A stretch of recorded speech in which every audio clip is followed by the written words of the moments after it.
આણંદની સરદાર પટેલ યુનિવર્સિટીના હિન્દી વિભાગને લઈને એક મોટો વિવાદ સામે આવ્યો છે।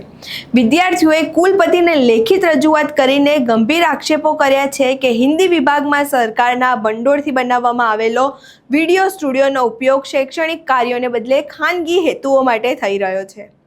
વિદ્યાર્થીઓએ સમગ્ર મામલે તપાસની માંગ કરી છે અને જવાબદારો સામે કાર્યવાહી કરવાની માંગ પણ ઉઠાવી છે। આખી ઘટના શું છે તેની વિગતે ચર્ચા કરીએ। નમસ્કાર, આપ જોઈ રહ્યા છો ચક્રવાત ન્યૂઝ। હું આપની સાથે વંશિકા।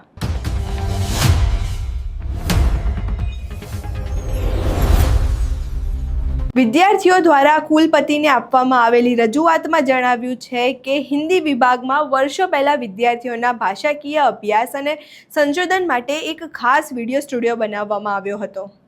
આ સ્ટુડિયો સરકારના અનુદાનથી તૈયાર કરવામાં આવ્યો છે।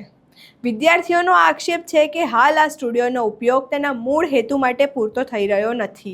વિભાગ સાથે સંકળાયેલા કેટલાક લોકો દ્વારા સ્ટુડિયોનો ઉપયોગ ખાનગી ક્લાસ અને અન્ય પ્રવૃત્તિઓ માટે કરવામાં આવી રહ્યો છે। વિદ્યાર્થીઓએ રજૂઆતમાં કેટલાક મહત્વના પ્રશ્નો પણ ઉઠાવ્યા છે।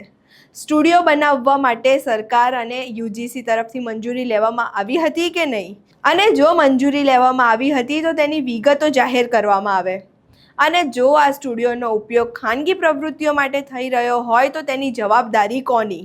વિદ્યાર્થીઓનું કહેવું છે કે હિન્દી વિભાગમાં હાલ MA, PhD અને અન્ય કોર્સના અનેક વિદ્યાર્થીઓ અભ્યાસ કરી રહ્યા છે।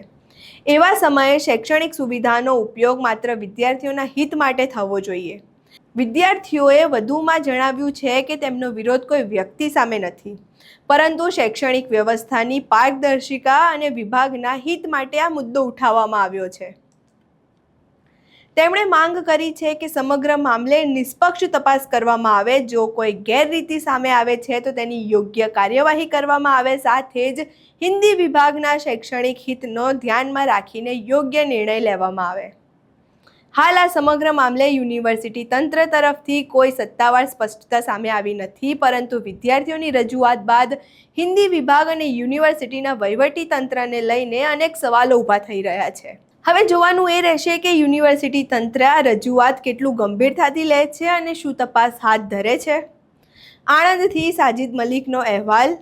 આ અહેવાલ મામલે તમારું શું માનવું છે અમને કમેન્ટ બોક્સમાં જરૂરથી જણાવજો। અમારો વિડીયો પસંદ આવ્યો હોય તો વિડીયોને લાઇક કરો, શેર કરો, ચેનલને સબસ્ક્રાઇબ કરવાનું ભૂલશો નહીં। નમસ્કાર।